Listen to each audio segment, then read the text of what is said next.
I don't care what they look like. They're very tasty, but they look very ugly. It's nature's way of kind of trying to scare you away. It's like, you know, I'm very ugly, don't eat me. You can put in your own joke there. I don't have to put in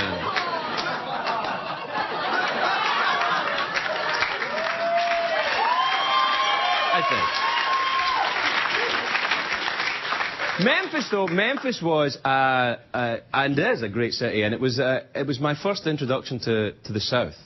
I stayed at a place called the Peabody Hotel, which I don't know if you know anything about it. If you ever go to Memphis, you must stay there. It's sensational. They have this every day about 11 o'clock. They have a little parade of ducks, little quacky ducks, come across and drink from the drinking fountain in the hotel. Isn't that lovely? I like that. I'm used to staying in a hotel where rats come and go as they please. Little ducks.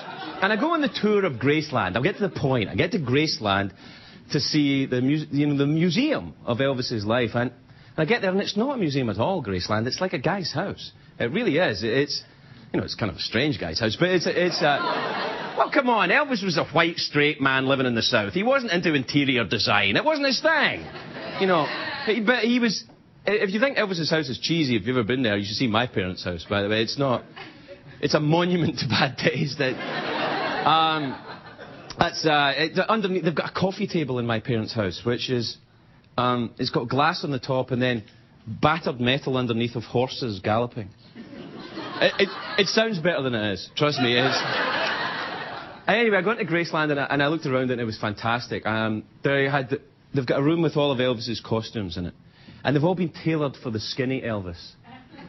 Which I kind of like, in a way. Do you know what I mean? It's like, yeah, what the hell? I mean, we know what happened. But you know, because you remember what Elvis ate towards the end, you know, or what got him to the end. He had the peanut butter banana sandwich with bacon on it, all fried up. And had honey, and it was... no, I got the recipe for this thing. I tried it. It is sensational. When you taste this thing, you can feel yourself getting fatter. It starts to tingle. It is the tasty equivalent of uranium-239. All the Earth's energy in a sandwich. You can run Memphis off of this bun right here. And actually, and a slight note of bad taste, it's true. And a slight note of bad taste at Graceland. I don't know if you have ever been there. You can buy the Elvis cookbook. Now, I'm a huge Elvis fan, but I think that's pushing it a little bit.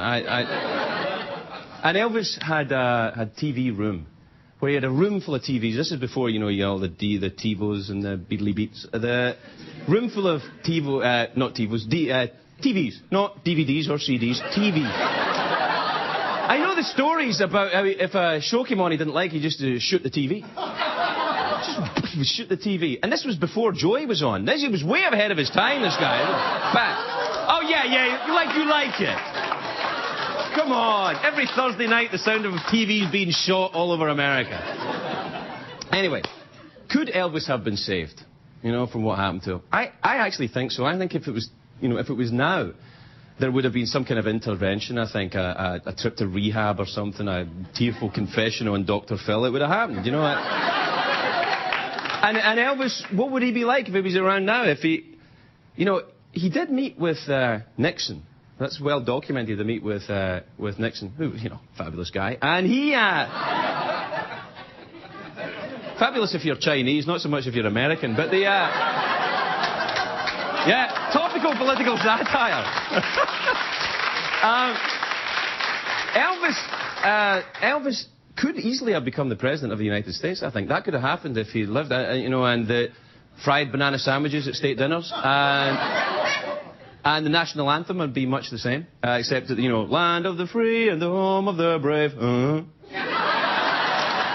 you are, Elvis, in the 7-Eleven in Phoenix, or the Bennigan's in Albuquerque, or the big jungle room in the sky, hail to the king, sir, you're sadly missed. Let's get on with the show.